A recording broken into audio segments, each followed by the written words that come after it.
আল্লাহর আর একজন নবী ছিল, সবারে জানাই। ইউসুফ নবী নামা ছিল, জানেন তা সবাই। ইউসুফ নবীর পিতা ইয়াকুব, তার দুইজন বিবি ছিল, দুই ঘরেতে সন্তানাদি জন্ম দিয়াছিল। আগের ঘরের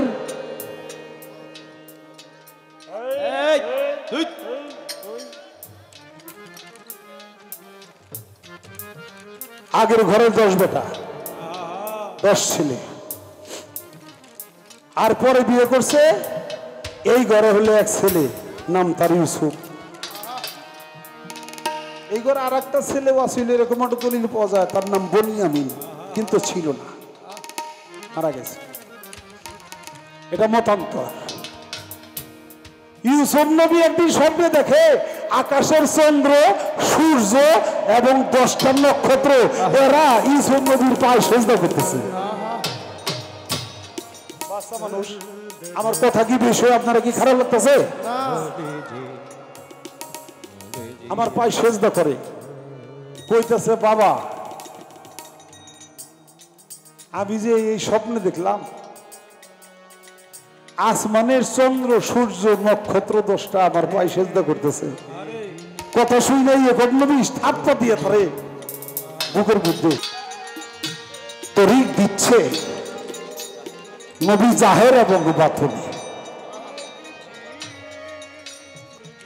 যথাযোগ্য লায়ক জেনে রোজা আর নামাজ সেই হলো ব্যক্ত কাজ, কেবল গুপ্ত ভেদ মিলে এই ভক্তির সন্ধান। ভক্তিতে হলো মুক্তি। সনাতন ধর্ম বলে ভক্তিতে ভগবান, আর অভক্তিতে হয় অপমান।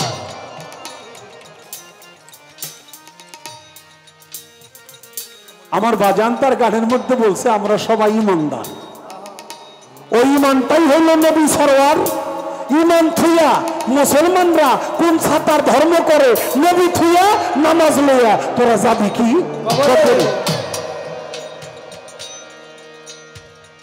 আরশ কুরসি লৌহ কলম বৃক্ষ আদি 14 ভুবন সকল পয়দা হয়েছে আমার নবীজির নূরে।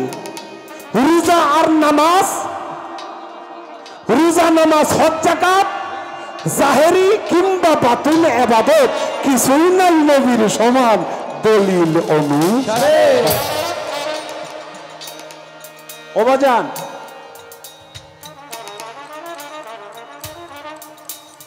যে দিন নামাজ রোজা সব থুইয়া এই দেহের পাখিটা যাইবে উড়িয়া, হাজির হইবি যাই অন্ধকার কবরে।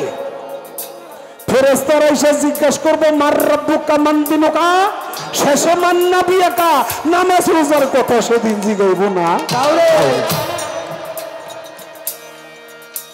আমরা সবাই ইমানদার। ডান দিকে কথা হয় বাবা, আপনারা এই জায়গা থেকে সরে যান। এই যে বাবা এদিকে সরে যান, সরে যান, সরে যান। আপনারা দাঁড়াই আমার সাউন্ড নষ্ট করেন, আপনারা কথা বলে আমার গান নষ্ট করেন। সরেন, সরেন, সরেন, কিন্তু সরেন। বাম দিকে জায়গা আছে ওইদিকে যান, আমার কানের কাছে দাঁড়াই কথা বলবো না।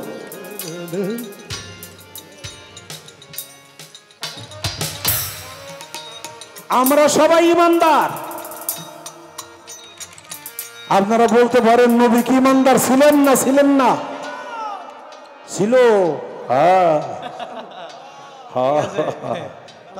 না বাবা, নবী ইমানদার ছিল না। নবী নিজে হলো ইমান, আর নবীকে যারা মহব্বত করে ভালোবাসে তারা আমরা সবাই ইমানদার। আর যারা নবীকে মহব্বত করে না, নবীকে ভালোবাসে না, তারা সবাই বেঈমানদার। তাই নবী হইল ইমান। দয়াল নবী, মা ফাতেমা, মাওলা আলী, ইমাম হাসান, ইমাম হোসাইন, এই হলো পাঞ্জাতন, এরা হলো ইমান। তাদের মহব্বত জমা রাখলে সেই ইমানদার, তাদের মহব্বত অন্তরে না থাকলে সবাই বেঈমানদার।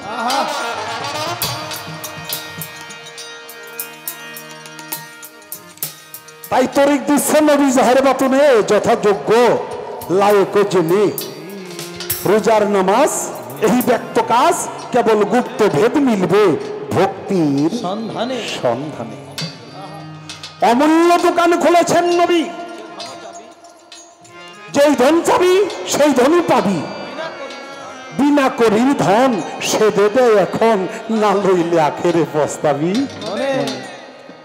আহা আহা, নবীর চাচা আবু জেহেল,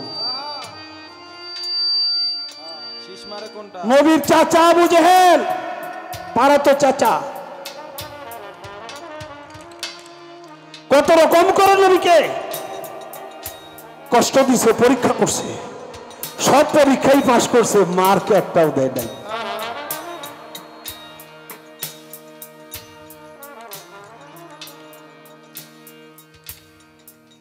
আসলে আল্লাহ তাআলা যার অন্তরে মোহর মেরে দিছে সে কোনোদিন পথ পায় না।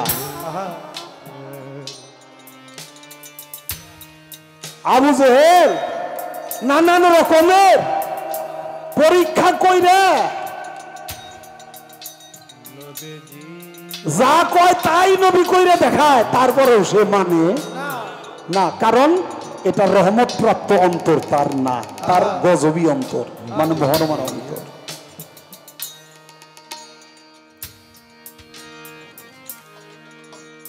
নবীরে মাইরা ফেলানোর জন্য শেষ, মানে যা কয়। এক জায়গায় থেকে আর ভাল লাগে না বাবা, মাই খাতে লইছি তো, তাই একটু ঘুরে ঘুরে।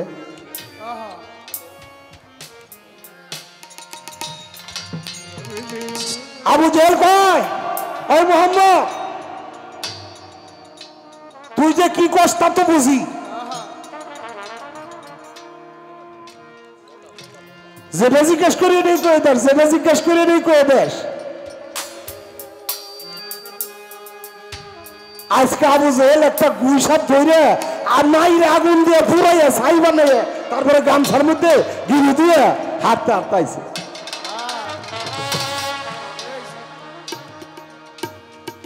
এ মোহাম্মদ, যা জিজ্ঞেস করি তাই কয়ে দেশ, আজকে কত আমার এই পুটলার মধ্যে কি আছে কইতে পারবি? আমার নবী কথা কইতে পারলে কি হবো, যদি পারস তাহলে বিশ্বাস করুন। তুই নাকি নিবি বিশ্বাস? আমার রসুল কয়েছে আসা, ওটা আমার কোন লাগবেন না, তোমার পুটলার মধ্যে যে ব্যাস ওইটাই করে দিবেন। এখন গুইসাপ পুইরে ছাই বানালে এইটা আবার আমার কাছে প্রশ্ন করতেছো, কইতে কইতে গুইসাপটা এই যে ছাই বানাইছিল ওটা তাজা হয়ে গেছে, লড়াচড়া ধরছে, সাপ না ফালাই দিছে। গুইসাপ তো যায়। আমার রসুল বলে, মান আরা, আমি কি? একবার কয়ে দে আমি কে? গুইসাবের জবান খুলে গেছে, জোরে জোরে সবাই বলি সুবহানাল্লাহ।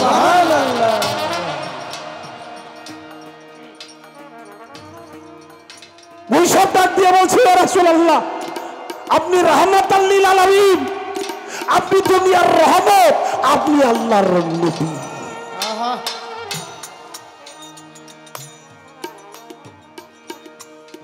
আবু জেহেল কয়, কাম সারারে মোহাম্মদ, মরা গুইসাপ এটার তাজা বানাই দিলি, তোর জাদু যে কত বড় শক্ত জাদু। সবাই জোরে জোরে বলি নাউজুবিল্লাহ। নবী কখনো জাদুবিদ্যা জানতেন না, করতেন?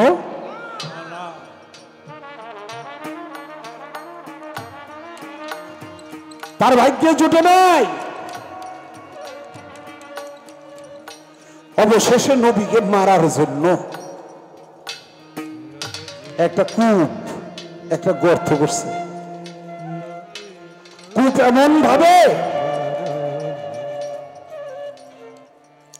কূপের উপর দিয়া ওই বাঁশ টাস দিয়ে তারপরে কিছু মাটি উপরে দিয়ে হালকা করে দিছে, এখান দিয়ে যাইব মোহাম্মদ গেলেই থুপুস করে গর্তের মধ্যে পড়ে যাবে। আমার নবী ওই কুকুরের উপর দিয়ে হাইটে যায়, কিছুই হয় না। নবী যখন পার হয়ে গেছে কিছুই হয় না, আবু জেহেল কয় কি রে, আমি যে রকম করে কূপ বানাইতে গেছি ওরা তো সেরকম করে বানা নাই, যদি বানাইতো মুহাম্মদের যে ওজনটা ওই ওজনটার কাছে আমার এই বেড়াটা তো কিছুই না, পড়ে যাওয়ার কথা, এদিক টিরলো না,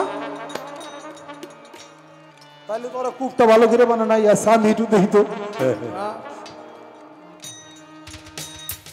কূপটা আসলে যেভাবে বানাইতে গেছিলাম ওরা কি সেরকম বানাইছে কিনা, আমি তো দেখি মাত্র 2 পাও দিছে, ঠাস করে কূপের মধ্যে পড়ে গেছে।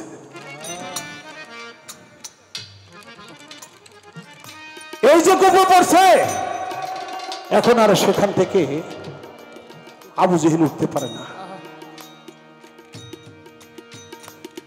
অন্ধকার কূপের মধ্যে পড়ে আবু জেহেল ডাকে, একরামা রে, আমি যে অন্ধকার কূপের মধ্যে পড়ে গেছি, তুই আমার উঠা, কূপ থেকে উদ্ধার কর। পোলায় দৌড়ে এসে আইসে কূপের পাশে ধরে ওই নিচে হয়ে হাত বাড়াই দিছে, আর আবু জেহেল উপর দিকে হাত বাড়াই দিছে।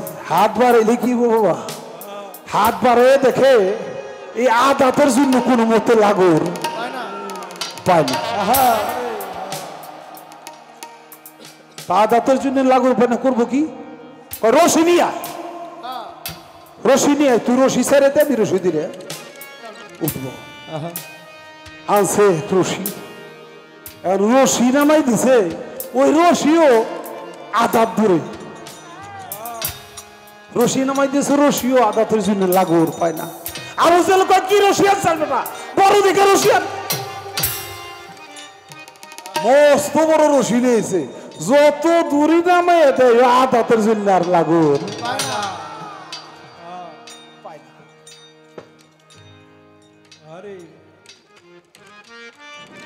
কোন মতেই যখন লাগর পায় না, তখন আমার নবীকে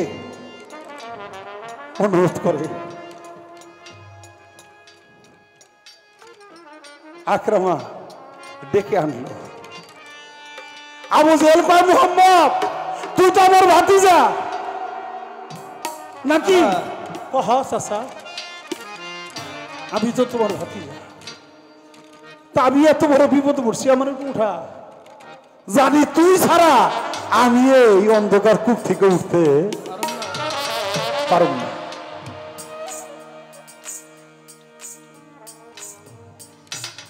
আমার নবী কয়, চাচা আমার মারার জন্যে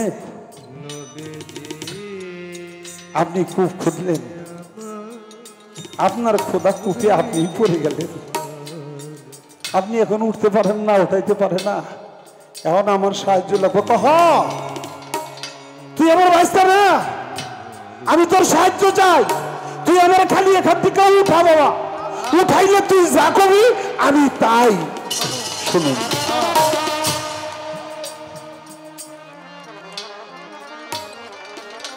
আমার নবী কয়, রশিগুলো ফেলে দাও, ফেলে দিছে।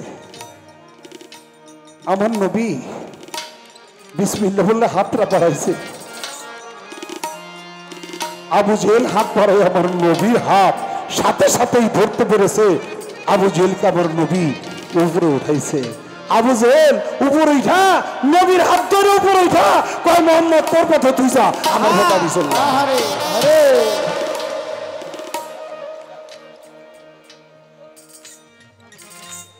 যাকে অন্ধকার কূপ থেকে উঠাইল, সেও নবীকে রাইখে তার পথে চলে যায়। তাই অমূল্য দোকান খোলাছেন নবী,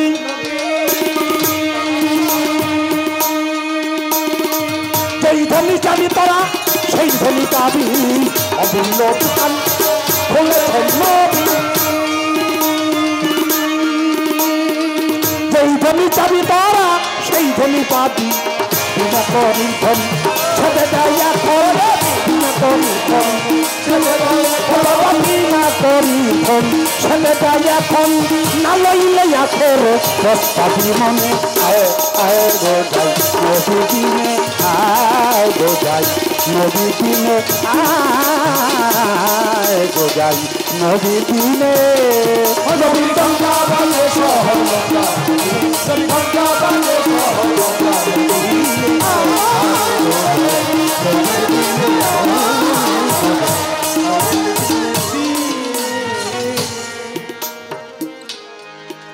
নবীর সঙ্গে ইয়ার ছিল 4 জন নবীজি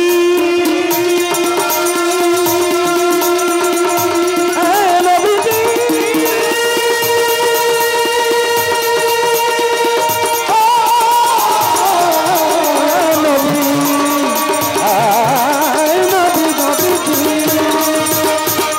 সঙ্গে ইয়ার ছিল 4 জন 4 জনকে দিলে 4 রকম যাজন সঙ্গে ছিল 4 জন 4 জনকে দিলেন 4 রকম যাজন নবী বিনা পথে চল হলো 4 মহলে নবী বিনা পথে হলো বাবা নবী বিনা পথে চল হলো 4 মতে লালন বলে তোরা বলে তোরিস আয় আয় গো যাই নবী বিনে আয় গো যাই নবী বিনে আয় গো যাই নবী বিনে নবী ধন্যা বাজে শহর মক্কা নবী ধন্যা বাজে শহর মক্কা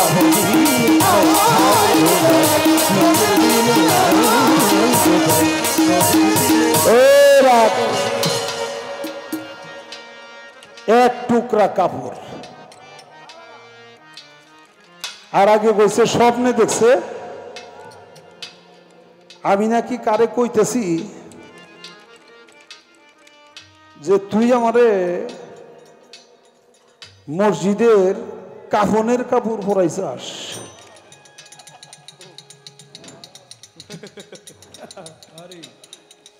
স্বপ্নে দেখছে হ্যাঁ আমি কি দেখছি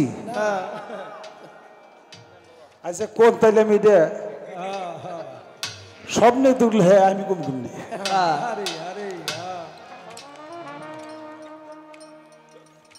জিজ্ঞেস করছে আমার কাছে এই কথাটা আমি যে দেখলাম এটা হাসান মিশা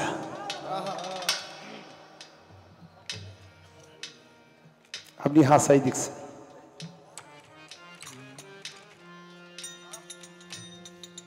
পৃথিবীর কেউ না জানুক আপনি জানেন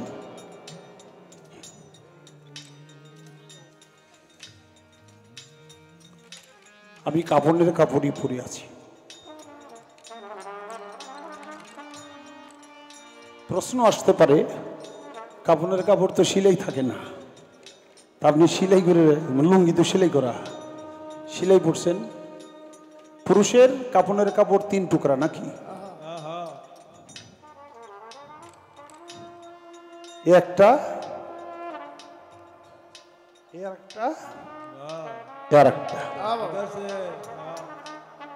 এটা সেলাইটা হইল সামাজিকতার জন্য আমি যদি সেলাই ছাড়া এই জায়গায় থাকি কাপড়টা ভরি পড়তে গেলে আমার রান টান বাইরে যেতে পারে না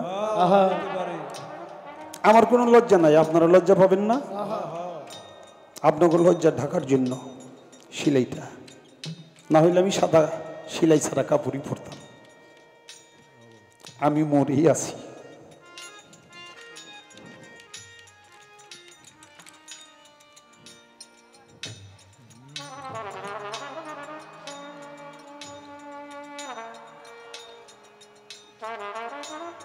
এক টুকরা নবুয়তের এক টুকরা কাপড়ের জন্য 3 জন নবী প্রাণে বেঁচে যায় কোন কোন নবী এবং সেই নবুয়তের কাপড়টা কোন কাপড় আল্লাহর একজন নবী ছিল ইয়াহিয়া পয়গম্বর ইয়াহো ইয়া তাতে আমরা ইয়াহিয়া কই এই ইয়া পয়গম্বর মায়ের গর্ভ থেকে যখন ভূমিষ্ঠ হয়েছে তখন আল্লাহ তাআলার একটা কুদরতি কাপড়ে আবৃত হইয়া মায়ের গর্ভ থেকে ভূমিষ্ঠ হয়েছে। পৃথিবীতে সবাই আমরা ভূমিষ্ঠ হই, কেউ কোনো কাপড় নিয়ে আসি না, কিন্তু একজন নবী আসছে কাপড় নিয়ে, ইয়া পয়গম্বর। এটা আল্লাহ তাআলার জান্নাতি কাপড়। এই জান্নাতি কাপড়টা নিয়ে দুনিয়াতে আসছে, তাই পর্যায়ক্রমে বংশানুবংশক্রমে নবী রাসূলরাই সেই কাপড়গুলো, ওই কাপড়টা পাইছে। যখন মুসা নবী জন্ম নিবে তখন ফেরাউন গণক ঠাকুরের মাধ্যমে যখন জানলো যে আপনার এলাকায় একজন শিশু, একজন পুরুষ ছেলে জন্ম নিবে, সেই ছেলে সন্তানটা এক সময় আপনার মৃত্যুর কারণ হবে, আপনি তার জন্যই ধ্বংস হবেন। তখন ফেরাউন খালি ঘরে ঘরে ঘরে ঘরে চেক করতে লাগলো যে কার পেটে বাচ্চা আছে।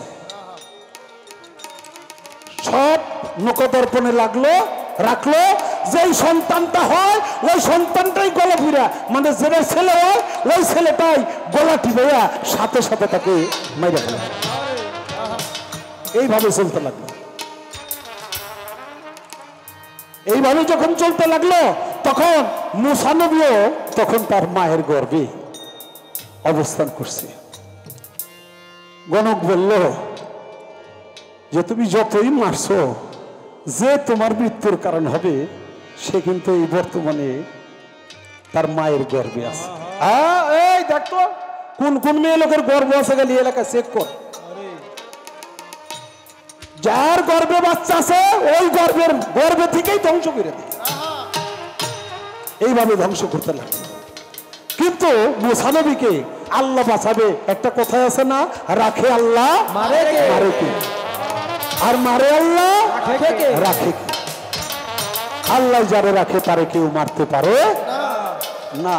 যতই চেক টেক করলো, মুসা নবী যে মায়ের গর্ভে আছে ওটা চেক করে কোনো কাজই লাগলো না। ফেরাউনের হলো দাসী, এই দাসীর পেটের বাচ্চা ওইটা যখন হয়েছে, আর একটা সাগরের মধ্যে একটা কাঠের বাক্স বানাইয়া সাগরের মধ্যে ভাসায় দিছে তার মা। ওই যে ইয়া পয়গম্বরের যে কাপড়টা, ওই কাপড়টা ওই শিশু সন্তানের বাক্সের মধ্যে দিয়ে দিছে। এই অথই সমুদ্রের মধ্যে পড়ে সে মরে নাই। আল্লাহ তাআলা এই কাপড়ের উসিলায় তাকে প্রাণে রক্ষা।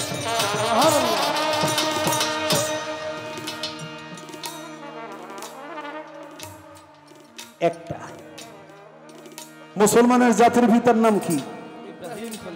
ইব্রাহিম খলিল। ইব্রাহিম খলিল যখন ঘটনাক্রমে মন্দিরের সমস্ত মূর্তিগুলি ভেঙে ফেললো, অনেক বড় ঘটনা। মূর্তিগুলো যখন ভেঙে ফেললো তখন তারা ইব্রাহিম খলিলকে জিজ্ঞাসা করলো, মূর্তিগুলো তুমি ভাঙছো? তুমি তো ছিলাম, আমরা তো সবাই মেলায় গেছিলাম। কয় না, আমি ভাঙবো কেমনে? তাহলে মূর্তিটা ভাঙছে কে? কয় আমার মনে হয় ওই যে বড় মূর্তি যেটি আছে না, ওটি তো সর্দার, আর আপনারা যে প্রসাদ দেন মূর্তি গো, ওইটা লইয়া প্রসাদ নিয়ে ঝগড়া ঝাঁটি লেগে একজন আর একজনের মারতে মারতে ব্যাগ গুলি দিয়ে খতম করে ফেলাইছে। এই মূর্তি কোনদিন প্রসাদ খায়? মূর্তি কাউরে মারতে পারে? মূর্তি যদি প্রসাদ না খায় তাহলে আপনারা পূজা দিয়ে যে মূর্তি রে প্রসাদ দেন, আপনারা দেন কেন? যেটা খায় না ওটা দেন কেন? আরে আর যে মূর্তি লড়াচড়া করতে পারে না, মারতে পারে না, কাউকে উদ্ধার করতে পারে না, সেই মূর্তির পূজা আপনারা কেন করেন? এই কথাগুলির ভিত্তিতে বলে, হ্যাঁ বুঝছি রে ইব্রাহিম, তুই এই কাম করছাস। আরে মন্দিরের দেবতাগুলিকে যারা যে এইভাবে ভুলন্টিত করতে পারে, মারতে পারে, তার কি শাস্তি হইতে পারে? তার শাস্তি হইল আগুন দিয়ে পুরাইয়া তারে মাইরা ফেলাই দিবে। আগুন জ্বালাইল, আগুন জ্বালাইয়া জ্বলন্ত অগ্নিকুণ্ডের মধ্যে ইব্রাহিম খলিল রে দিয়ে দিছিল, আগুনে নিক্ষেপ করছিল। আল্লাহর জিবরাইল এসে বলছিল, ও ইব্রাহিম, তুমি তো আল্লাহর নবী, তুমি ইব্রাহিম খলিল, খলিল হলো বন্ধু, তুমি আল্লাহর বন্ধু, একবার তুমি আল্লাহর কাছে পানা চাও, আল্লাহকে বলো যে আমাকে তুমি আগুন থেকে উদ্ধার করো। ইব্রাহিম খলিল বলে, আমার এত ঠেকা না উদ্ধার হওয়ার।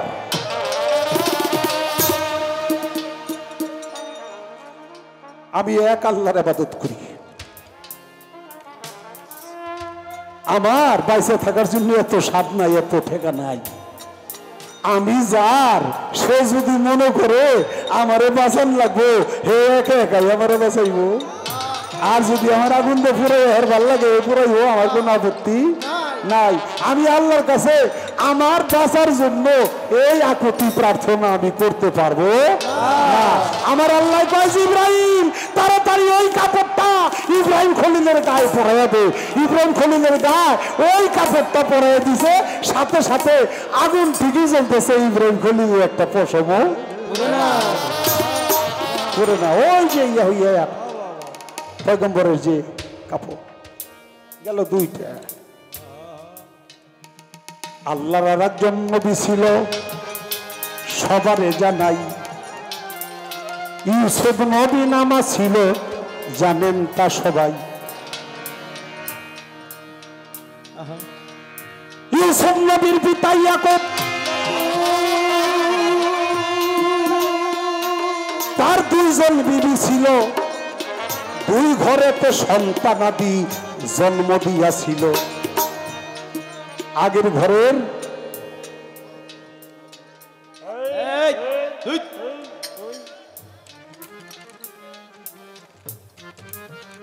আগের ঘরের 10 বেটা, 10 ছেলে। আর পরে বিয়ে করছে, এই ঘরে হলো এক ছেলে, নাম তার ইউসুফ। এই ঘরে আর একটা ছেলেও আসলে এরকম একটা দলিল পাওয়া যায়, তার নাম বনিয়ামিন, কিন্তু ছিল না, মারা গেছে। এটা মতান্তর। ইউসুফ নবী একদিন স্বপ্নে দেখে আকাশের চন্দ্র, সূর্য এবং 10টা নক্ষত্র এরা ইউসুফ নবীর পায়ে সেজদা করতেছে।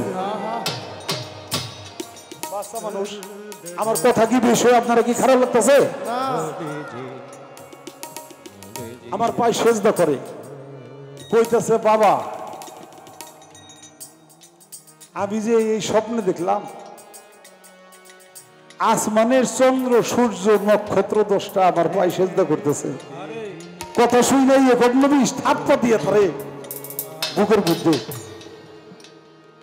টান দিয়ে ধৈর্য ধৈর্য চোখের পানি ছাইড়ে দিছে। ইউসুফ বলে, বাবা আমি কি খুব খারাপ স্বপ্ন দেখছি? ইয়াকুব নবী বলেন, না রে বাবা, এটা কোনো খারাপ স্বপ্ন না, এটা অনেক বড় মাপের স্বপ্ন, অনেক ভালো স্বপ্ন। এই স্বপ্নটার অর্থ হইল আল্লাহ তাআলা একদিন তোরে নবুয়তি দান করবে। এই কথা কয়, আর ঘরের পিছনে ওই ইউসুফ নবীর সৎ ভাইরা ওরা একজনে শুনে, শুই না যাইয়া 10 ভাইয়া কাতরে কয়, কি চাও? শুনছনি? শুনলাম বাবাই কি কইতেছে জানো? কয় কি? কয় বাবাই তো ভালোবাসে ইউসুফরে, আমাকে তো ভালোবাসেই না, ধন সম্পদ তো বাবা ইউসুফরে দিবই, অবশেষে নেবো তুই নাকি ইউসুফরে দিয়ে দিব, আমাকে কোনো কিছুই দিব না।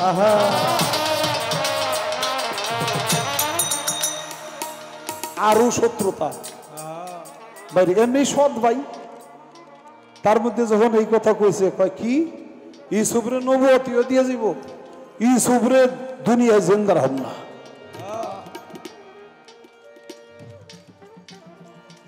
বাবার কাছে কইয়া কই আমরা মেষ চড়াইতে যাবো, বনে যাবো, খেলাধুলা করবে আমার ভাই ইউসুফ, দিয়ে দাও। কত গো বিশ্বাস করি না। কয় না বাবা আমাকেও বিশ্বাস করো না, আমাকে ভাই তো আদরের ভাই, সাথে করে নিয়ে যাব, আবার তোমার কাছে না ফেরত দিব। জঙ্গলে নিয়ে যে বাবার কাছ থেকে দূরে যে জঙ্গলে যে গেছে, যাওয়ার পরে ইউসুফের গালের মধ্যে একটা চটকনা মেরে দিছে। কি ভাই তুমি কি করলা ভাই? আমার তুমি থাপ্পড় মারলা কেন? আরেক হাত দিয়ে আরেক চটকনা মারছে। ভাই তোমরা আমার ভাই লাগো, আমার গালটার মধ্যে কেন থাপ্পড় মারলা? আরেকজন একটা ঘুষি মারে, একটা কিল মারে। কই ভাই আমার অপরাধ কি? আমার মারো কেন? তোর অপরাধ হলো এইটা, তোরে বাবাই নাকি নবুয়তি দিয়ে দিব, তোরে বাবাই আদর করে, তুই থাকলে আমাকে কাউরে আদর করবে না, কাজেই তোরও থমু না, জন্মের মতো শেষ করে দেব, তোরে মাইরা ফেলার ওই জন্যই জঙ্গলে আনছি।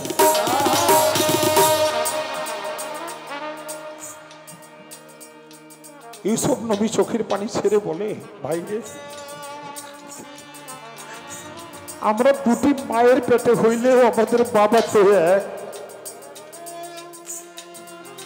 তোর আমার ভাই, আমি তোদেরকে আপন ভাই জানি, তারপরে যদি আমাকে মেরে ফেলতে তোদের মন চায় মেরে ফেল ভাই, কিন্তু আমাকে যদি তোমরা মেরে ফেলো তাহলে আমাদের বাবাকে কি তোমরা বাঁচাইতে পারবে? আমাদের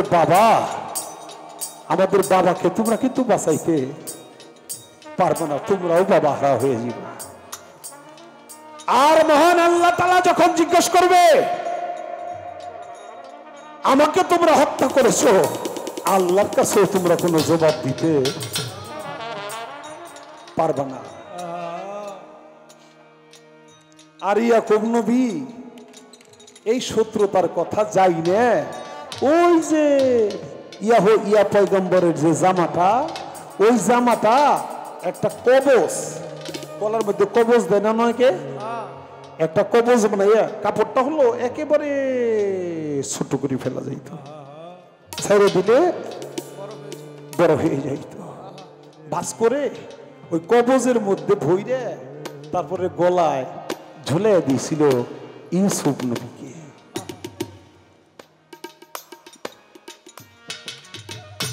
ইউসুফের ভাইরা কয়, এক ভাই কয় কথা তো হাসারে, ওর যদি মাইরে ফেলাই বাবারে বাঁচানো যাব না, তার চেয়ে বড় কথা হইলো আল্লাহ যদি জিজ্ঞাসা করে আমরা কমু কি, আমরা কোনো জবাব দিতে পারবো না। আরেকজনে কয় শত্রু মারবো কেমনে, তাহলে শত্রু ধ্বংস হবো কেমনে? কয় আমরা কাজ করি কি, এই যে অন্ধকার কূপ জঙ্গলের ভিতরে, এই কূপের মধ্যে ওরা হাতটা বেঁধে ফেলাই দিই, ও না হারে না খাইয়া এই জায়গায় পয়সা বইলে মারা যাবে, ওই জায়গায় কেউ আসবো না, ওরে কেউ উদ্ধার করবো না। আল্লাহ যদি জিজ্ঞাসা করে সুর মারছিলে কেন, আমরা কইতে পারো আমরা মারি নাই, কূপের মধ্যে ফেলাই দিছি, তুমি ইচ্ছা করলে বাঁচাইতে পারতা, আল্লাহ তুমি তো মারছো। আরে এই জবাব দিতে পারো, হা তাই করছে, হাতও বাইন্ধে অন্ধকার কূপের মধ্যে ফেলে দিছে। ওই যে কবচ, তার ভিতরে ওই কাপড়, রহমত তো সে পাবেই। ফালাই দিয়ে এসে বাড়িতে এসে বললো, বাবা ইউসুফের বাঘে খেয়ে ফেলাইছে, একটু কাইটা শরীরে কাইটা খুইটে কাটা কুটে দিয়ে আসর টাসর দিয়ে রক্ত রক্ত বাইর করে জামাটা নিয়ে আইছে। ইউসুফের গায়ের জামা, এই যে দেখো রক্ত মাখা জামা, দেখো ইউসুফের বাঘে খেয়ে ফেলাইছে। ইয়াকুব নবী বলে, না আমার ইউসুফের বাঘে খাইতে পারে না, কারণ আমি জানি আল্লাহ তাআলা ইউসুফের এক সময় নবুয়তি দান করবে, নবী হবে। অবিশ্বাস করলে কি হবে, খুঁজে তো পায় না। বণিক দলেরা ওই রাস্তা দিয়ে যায়, পানি পিপাসায় কাতর, কূপের কাছে যায়, দেখে যে সুন্দর ফুটফুটে চাঁদের মতো ঝলমল ঝলমল করতেছে একটা শিশু বাচ্চা, তারা উঠাইছে মিশরে নিয়ে বিক্রি করছে। তখন মানুষ বিক্রি, তো মিশরের খাদ্যমন্ত্রী হয়েছে, ইয়েমেনে অভাব পড়ছে, ইয়েমেন থেকে সাহায্য আনতে ইয়াকুব নবীর ছেলেরা চলে গেছে মিশরে। ইউসুফ নবী দেখেছি, সে তখন খাদ্যমন্ত্রী, জিজ্ঞেস করে, তোমরা কোথা থেকে আসছো? আমরা তো এই এলাকার না, আমরা ইয়েমেন থেকে আসছি। ইয়েমেন থেকে আসছো, তোমরা ভালো না মন্দ কে জানে? তোমাদের বংশ পরিচয় কি বলো? আমরা খুব ভালো বংশের। যেমন আমাদের বাবা হল একজন নবী, সে নবীর নাম কি? ইয়াকুব নবী। তোমরা ইয়াকুব নবীর সন্তান। কহা তে আসছো কেন? সাহায্য নিতে আসছি। ঠিক আছে, সাহায্য দিব।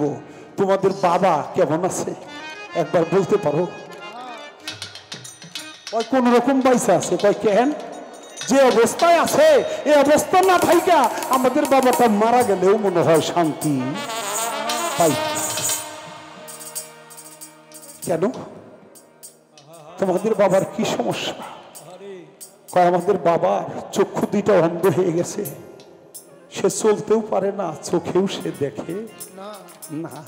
কেন তার চক্ষু অন্ধ হওয়ার কারণ কি? আমাদের একটা ছোট ভাই ছিল, তার নাম ছিল ইউসুফ। সেই ইউসুফ রে বাঘে খেয়ে ফেলাইছে ছোটবেলায়। সেই ইউসুফের জন্য কাঁদতে কাঁদতে আমাদের বাবার চক্ষু দুইটা অন্ধ হয়ে গেছে, পানি পড়তে। মুহূর্তের মধ্যে ইউসুফ যেমন একটা কচু গাছ কাটলে যেমন পাতাটা টলে যায়, ওই মতো টলে গেল। নিজেকে সংবরণ করে পরিচয়টা গোপন রেখে বলল, তোমাদের বাবা চক্ষু দুইটা ভালো হবে, আমি একটা ওষুধ দিচ্ছি। কি? কত কবিরাজ দেখাইছি, কত ওষুধ পানি খাওয়াইছি, ভালো হয় নাই। আপনি কি ওষুধ দিবেন? আমার গায়ের জামাটা আমি দিয়ে দিব। আমার গায়ের জামাটা তোমাদের বাবার চোখের সামনে ধরলে সাথে সাথে তোমাদের বাবার অন্ধ চক্ষু দুইটা ভালো হয়ে যাবে। জোরে জোরে বলি সুবহানাল্লাহ। খানা পিনা দিয়ে দিল, জামা দিয়ে দিল। মা, এই যে মা, আপনারা এই যে মায়েরা, আরে বাবা বিশাল ব্যাপার। মা মা মা মা মা মা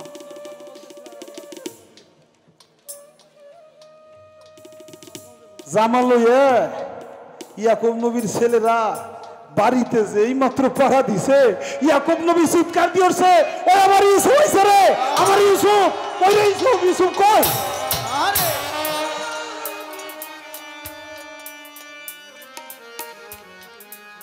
ছেলেরা বলে, বাবা এতদিন হয়ে গেল ইউসুফ মরে গেছে, তারপরেও তুমি ইউসুফের কথাটা ভুলতে পারলে না, আমাকেও কথাটা একবারে তোমার মনে হয় না? ইয়াকুব নবী বলে, বাবা আমার নাকে হঠাৎ করে ইউসুফের শরীরের একটা ঘ্রাণ আমার নাকে লাগলো। ওরে পিতা পুত্রের মহব্বত, পিতা পুত্রের কি ভালোবাসা! এই দুনিয়ায় বাবা মা সন্তানকে যে ভালোবাসে, বাবা মার সাথে বাবার সাথে সন্তানের সাথে যে মহব্বত, এটা অন্য কারোর সাথে হয় না। আমরা একটা ওষুধ নিয়ে আসছি তোমার জন্য, দেখি। জামাটা খুইলে খালি চোখের সামনে ধরছে, সাথে সাথে তার অন্ধ চোখ দুইটা আলোকিত হয়ে গেছে। সুবহানাল্লাহ বলে সাথে সাথে ইয়াকুব নবী বলে, এই জামাটা কার কাছ থেকে আনছো? আমাকে একবার বলো, এই জামাটা কার? মিশরের খাদ্যমন্ত্রী। না, ও মিশরের খাদ্যমন্ত্রী না, এই জামাটা যার গায়ে ছিল সে হলো আমার ইউসুফ, আমার ছেলে, তোদের ভাই, তোরা চিনোস না। আমাকে নিয়ে চল এক্ষুনি। কি? সে আমাদের ভাই? যে হ্যাঁ, তোদের ভাই, ও আমার ইউসুফ, চল আমাকে নিয়ে চল। চলে গেছে মিশরে। ইয়াকুব নবী, ইয়াকুব নবীর স্ত্রী আর ওই 10 বেটা যাইয়া দেখে ইউসুফ নবী চেয়ারে বসে রয়েছে, যায় সেরা পিতা মাতা বড় 10 ভাই সমানে ইউসুফ নবীর পায়ে সেজদা দিয়ে পড়েছে। জোরে জোরে বলি সুবহানাল্লাহ।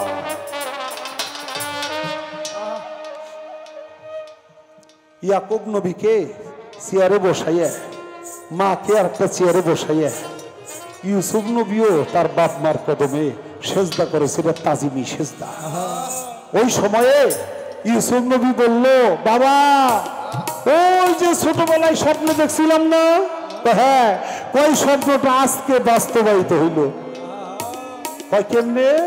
কয় আমার বাবা হলো আসমানের সূর্য, আমার মা হলো আসমানের চন্দ্র, আমার বড় 10 ভাই হলো আসমানের 10টা তারকা। ছোটবেলা দেখছিলাম চন্দ্র সূর্য আসমানের তারকা আমার পায়ে সেজদা করে। আজকে তুমি বাবা হইলো সূর্য, আমার মা হইলো চন্দ্র, আমার ভাইয়েরা হইলো তারকা, আজকে আমার পায়ে সেজদা করলো। ছোটবেলার স্বপ্ন আজকে বাস্তবায়িত হইল। ওই স্বপ্নটিকে সেদিন উদ্ধার করেছিল সেই ইয়াহিয়া পয়গম্বরের কাপড়। আমি বলার জন্য চেষ্টা করলাম, আমি জানবো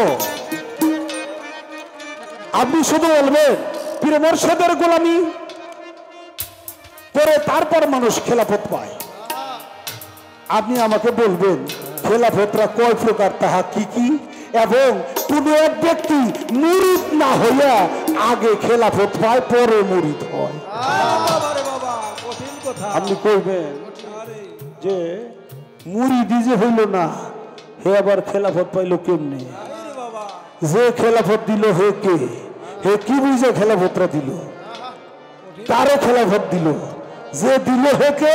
যে খেলাফত পাইল হে কে? আর এই খেলাফত কয় প্রকার, তাহা কি কি? সঙ্গে ইয়ার ছিল 4 জন, 4 কলিকা দিলেন 4 রকম গাজন। সঙ্গে ইয়ার ছিল 4 জন, 4 কলিকা দিলেন 4 রকম গাজন। নবী বিনা পথে বলল হলো 4 মরে, নবী বিনা পথে নবী বিনা পথে বলল হলো 4 পথে। লালন বলে যেন বলে করিস আর আয় গো নবী বিনা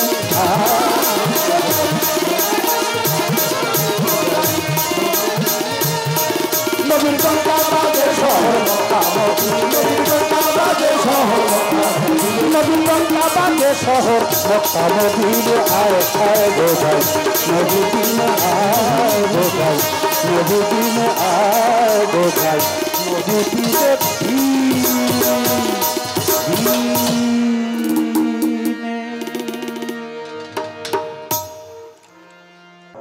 সেই বাবাজিও আমাকে আরো 500 টাকা পুরস্কার করেছে। এবার অনুরোধের গান শুনবো।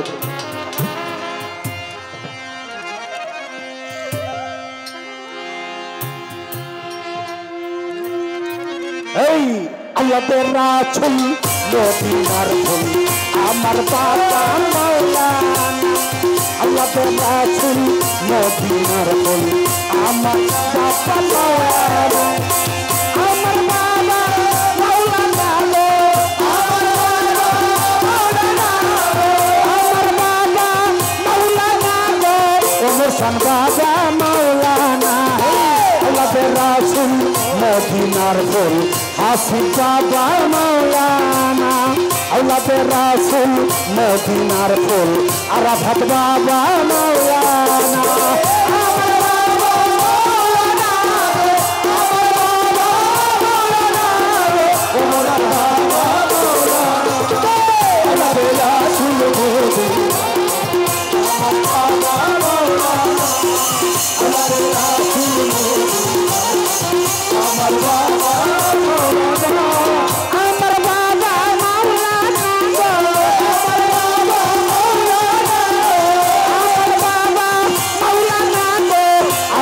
বাবা মাওলানা, আল্লাহ রাসূল মদিনার ফুল আসিফ বাবা মাওলানা, আল্লাহ রাসূল মদিনার ফুল ওমর শান বাবা মাওলানা।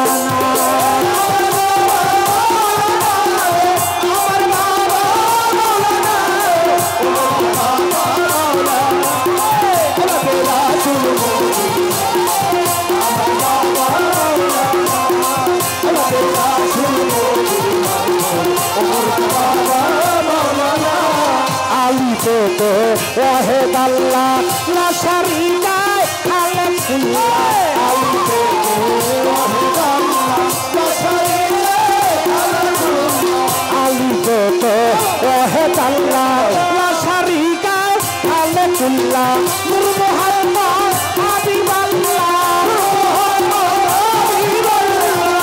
মুহাম্মদ হাবিবাল্লাহ আমার বাবা মাওলানা আল্লাহ রাসূল মদিনার ফুল ওমর খান বাবা মাওলানা আল্লাহ রাসূল মদিনার ফুল আরাফাত বাবা মাওলানা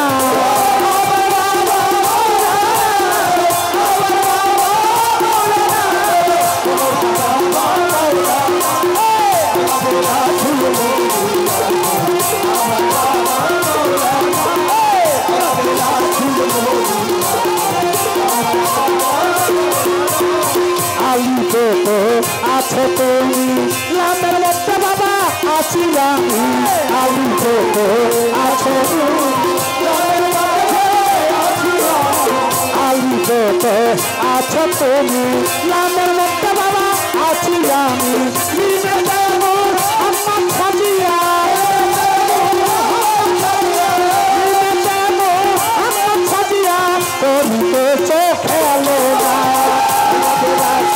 মদিনার ফুল মোসান বাবা মাওলানা আল্লাহ রাসূল মদিনার ফুল আসিফ বাবা মাওলানা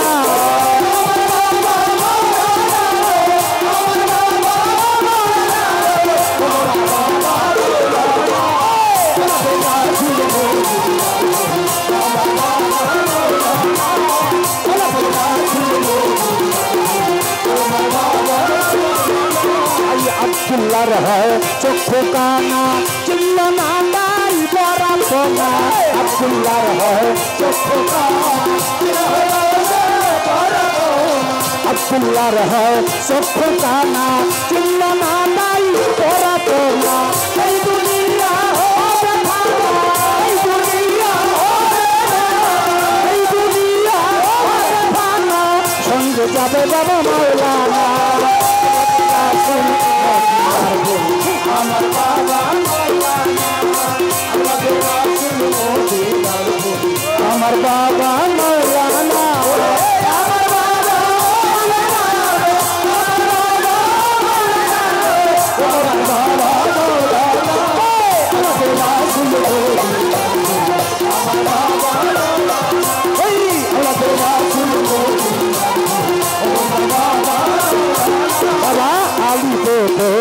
আহদুল্লাহ লা শারীকা খালাকুল্লাহ আলিতে আহদুল্লাহ লা শারীকা খালাকুল্লাহ আলিতে আহদুল্লাহ লা শারীকা খালাকুল্লাহ নূর মুহাম্মদ হাবিবাল্লাহ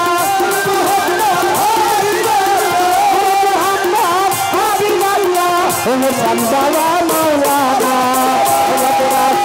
মদিনার ফুল আমার বাবা মাওলানা আল্লাহ রাসূল মদিনার ফুল আসিফ বাবা মাওলানা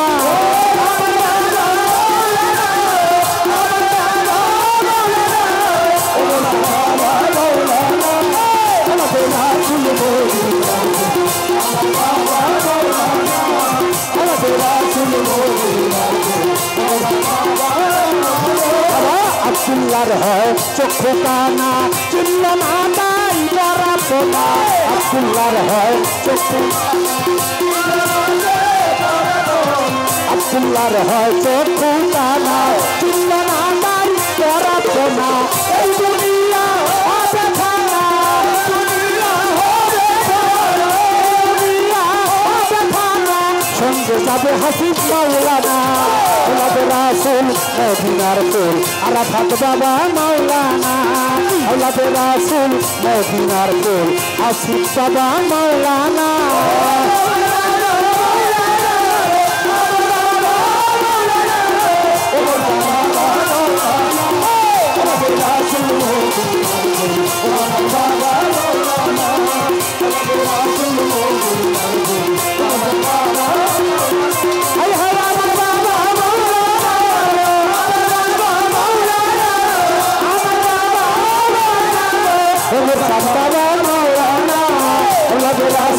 মদিনার ফুল দয়াল বাবা মাওলানা আল্লাহ রাসূল মদিনার ফুল মাঝভান্ডারি মাওলানা আল্লাহ রাসূল মদিনার ফুল হাসিব বাবা মাওলানা আওলাদে রাসূল মদিনার ফুল আমার আরাফাত বাবা মাওলানা আওলাদে রাসূল মদিনার ফুল আমার ওমর সান বাবা